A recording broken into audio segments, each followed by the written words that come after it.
Praise the lord. యేసుక్రీస్తు వారి పరిశుద్ధమైన నామంలో మీ అందరికి వందనాలు శుభాలు తెలియపరుస్తూ ఉన్నానండి. ద్వితీయోపదేశ కాండం 28వ అధ్యాయం 3వ వచనం. నీవు పట్టణములో దీవింపబడుదువు, పొలములో దీవింపబడుదువు అని దేవుని వాక్యం సెలవిస్తుందండి.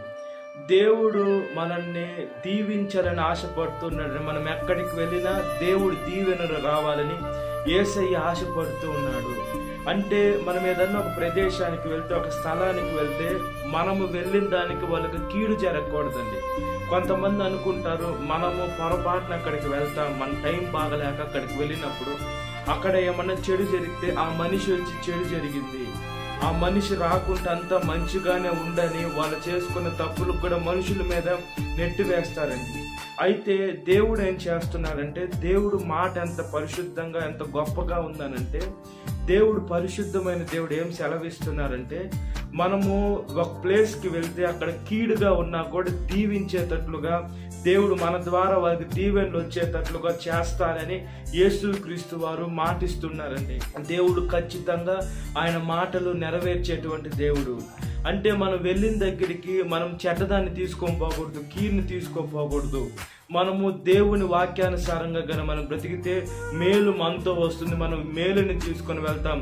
మనం ఎక్కడికైతే వెళ్తామో అక్కడ ఉన్నటువంటి ప్రజలు కావచ్చు, మనుషులు కావచ్చు, దీవింపబడతారని దేవుని వాక్యం సెలవిస్తుందండి. మన ద్వారా ఇతరులు బాగుపడేటట్లు మనం చూసుకోవాలి, కానీ మన ద్వారా ఇతరులు నాశనం అయిపోవాలని మన ఆలోచనలో కూడా రాకూడదండి. ఏమంటే మన దేవుడు మనకు అది నేర్పించలేదు. మన పరమ తండ్రి మనం ఎలా ఉన్నామో అలాగే పొరుగు వాడితో కూడా అలానే ఉండాలి అని మనము మనసులో అనుకోవాలని దేవుడు స్పష్టంగా సెలవిస్తున్నారండి. మనము బాగుండి అతను నాశనం అయిపోవాలా, నా క్యాడర్ అతను రాకూడదు, అతను ఎక్కువగా ఆశీర్వదింపబడకూడదు అని అతను కిందకు తొక్కువేయబడిన ఆలోచన మనకు రాకూడదండి. నా కాడికి అతను బాగుండాలనే ఆలోచన మనకి ఎప్పుడైతే వస్తుందో దేవుడు మనల్ని కూడా మంచి స్థాయిలో ఉంచేటువంటి దేవుడు అండి. ఆయన బిడ్డల్ని ఎప్పుడు త్రోసివేసే దేవుడు కాదు. ఆయన బిడ్డల్ని ఎప్పుడు వదిలిపెట్టి వెళ్ళేటువంటి దేవుడు కాదండి యేసయ్య. అయితే కొన్నిసార్లు దేవుడు అనుమతిస్తాడు. మన గాయం రేగుతుంది, మన గుండెల్లో వేదన అనేది పుడుతుంది, మనకు అన్ని మార్గాలు మూసుకోపోయినటువంటిగా ఉంటాయి. అయితే గాయాన్ని కట్టేది కూడా దేవుడేనండి. దేని కట్టి మనకు బుద్ధి వచ్చేదానికి, మనము నేర్చుకునేదానికి, మనం ఆత్మీయ జీవితంలో ఎదిగేదానికి దేవుడు కొన్ని అవకాశాలు మనకి ఇస్తాడండి. ఆ అవకాశం మనం సద్వినియోగం చేసుకునే బిడలుగా ఉంటాం. మన అవకాశాలు మనమే కాళ్ళు తన్నుకుంటే దానికి ఎవరు బాధ్యులు? మనమే బాధ్యులం. అప్పుడు మనకి అంతా చేయి దాటిపోయి వెళ్ళిపోయిన తర్వాత, లేదా వయసు మన పైన పడిన తర్వాత, అప్పుడు అలా చేస్తుంటే నేను ఇలా ఉండేవాడినేమో అని మనం ఆలోచించుకున్నా కూడా టైం అనేది అయిపోతుంది. టైం వేస్ట్ చేసుకోకూడదండి. ఏమంటే ఈ రోజు అయిపోతే రేపు రోజు మళ్ళీ ఇదే డేట్ రాదు, ఇదే సంవత్సరం రాదండి. టైం మళ్ళీ అదే 24 గంటలు రావచ్చేమో, డేట్ రాదు, సంవత్సరం రాదు. మనం వయసు వెనక్కి వెళ్ళిపోయిన వయసు మళ్ళా ముందుకు రాదు. మనము ఒక్కొక్క రోజు పెరుగుతుంటే మన మరణానికి అంత దగ్గర అవుతున్నట్లుగా మనము చాలా జాగ్రత్తగా ఉండాలండి. మనం ఆత్మని రక్షించాలి. దేవుడు మనకి ఆత్మని రక్షించడానికి ఈ లోకాన్ని పంపించారు. ఆయన బిడ్డలని పేరు చెప్పుకుంటున్నారు.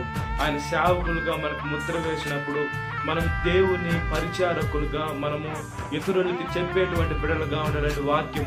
అప్పుడు ఆ వాక్యం విని వాళ్ళు దీవింపబడతారు. వాళ్ళు ఎక్కడికి వెళ్ళినా వాళ్ళు దీవింపబడతారు. ఏమంటే మనతో ఉండే దేవుడిని వాళ్ళకి పరిచయం చేశారు. ఇప్పుడు మనతో ఉండే దేవుడు వాళ్ళతో ఉన్నాడు. వాళ్ళందరికి పరిచయం చేసి నిజం వైపు, సత్యం వైపు, పరిశుద్ధత వైపు తిరిగేదానికి అవకాశాలు ఉంటాయి. వీడి ద్వారా విశ్వాసం కలుగుతుంది. దేని గురించి అంటే ఈ లోకంలో ముసలమ్మ ముచ్చట్లో, లేదా మనం ఒక ప్రదేశానికి వెళ్తాం, టైం వేస్ట్ చేసుకోకూడదు. టైం వేస్ట్ అంటే మనము దేవుని గురించి చెప్పేటువంటి బిడలుగా ఉండాలి, కానీ మనము వీళ్ళ గురించి వాళ్ళ గురించి చెప్పుడు మాటలు, లేదా లేనిపోని పనికి రానటువంటి చెత్తని ఈ లోకంలో ఉండేటువంటి వాటి చెప్పి మనం టైం వేస్ట్ చేసుకోకుండా మనం ఎప్పటికైనా పరలోక రాజ్యానికి వెళ్ళాలా.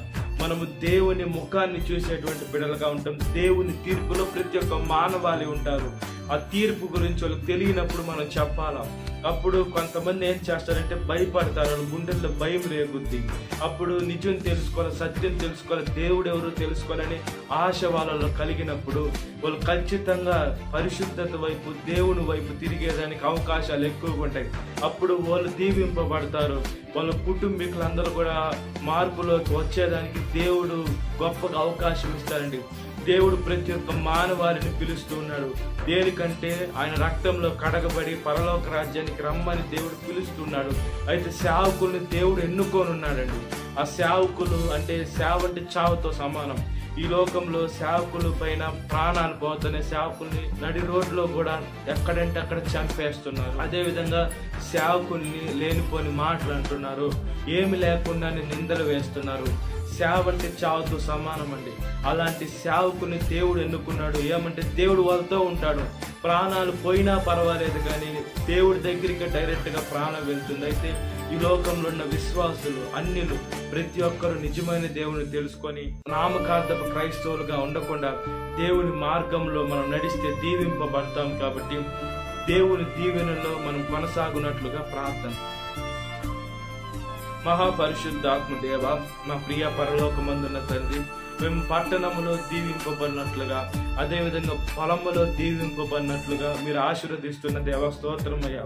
మీరు ప్రతి ఒక్క బిడ్డని మీ గుండెలకు హత్తుకోవాలని, ప్రతి ఒక్క బిడ్డ మంచి స్థాయిలో ఉండాలని, ప్రతి ఒక్క బిడ్డ మిమ్మల్ని తెలుసుకోవాలని, మీ రక్తంలో కడగబడాలని, మీ ఆత్మ ప్రతి ఒక్క బిడ్డ మీదకి రావాలని మీరు ఎంతగానో ఆశపడుతున్నారయ్యా. పరిశుద్ధాత్మ దేవుడు ప్రతి ఒక్క శరీరము తండ్రి కాలేయమే ఉంది. ఆ శరీరంలోకి రావాలని పరిశుద్ధాత్మ తండ్రి ఆశపడుతున్నారయ్యా. అయితేనయ్యా, ఈ లోకంలో అనేక మంది మనుషుల్లో దురాత్మలు ఉన్నాయ్యా, పాపం ఉందయ్యా, సాతాను ఉందయ్యా. ఆ సాతాను మనిషి వీడియో గేమ్ లాగా ప్లే చేసి వేసే ప్రాణాలు తీసివేస్తుందయ్యా, చనిపోయిన ఆలోచన తెప్పిస్తుందయ్యా. లేదా వేరే మనుషుల్ని ఇబ్బంది పెట్టాలా, వేరే మనుషుల్ని చంపాలని చెడ్డ ఆలోచనని ప్రేరేపించి శాపానికి గురి చేస్తుందయ్యా. పరిశుద్ధమైన దేవ, ప్రతి ఒక్క బిడ్డని జ్ఞాపకము చేసుకోమని అడుగుచున్నానయ్యా. ప్రతి ఒక్క మనిషి లోకంలో పుట్టున్నాడంటే మీ కృప ద్వారానే. యేసయ్యా, మీరు లేకుండా ఈ లోకము కలగలేదు, ఈ సృష్టి కలగలేదు, ఈ సమస్త యూనివర్స్ కలగలేదని యేసయ్యా మేము వాక్యం చూసుకోవచ్చయ్యా. మీ ద్వారానే గర్భఫలం ఇచ్చుట యెహోవా ఇచ్చే బహుమానం అని కూడా దేవుని వాక్యం సెలవిస్తుందయ్యా.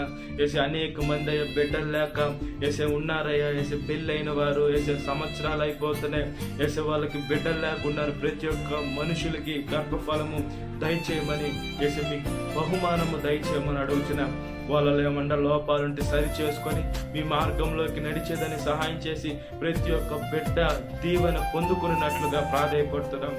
వాళ్ళు వెళ్ళేటువంటి ప్రతి ఒక్క స్థలంలో దీవెన పొందుకున్నట్లుగా ప్రాధాయపడుతున్నాం. ప్రతి ఒక్క యవనస్తుని, ప్రతి ఒక్క యవనస్తులను కూడా మీ ఆత్మతో నింపండి. సాతాను శోధన ప్రతి ఒక్క బిడ్డను విడుదల దయచేసి ఈ వాక్యం వింటున్న ప్రతి ఒక్క బిడ్డని పేరు జ్ఞాపకం చేసుకొని ఈ దినకాలపు దీనితో నింపమని నజరేయుడైన యేసుక్రీస్తు వారి పరిశుద్ధమైన నామములో మిక్కిలి వినయం తరుచున్నాను నా పరలోకమందున్న తండ్రి. ఆమేన్. Praise the Lord. God bless you. Have a great day.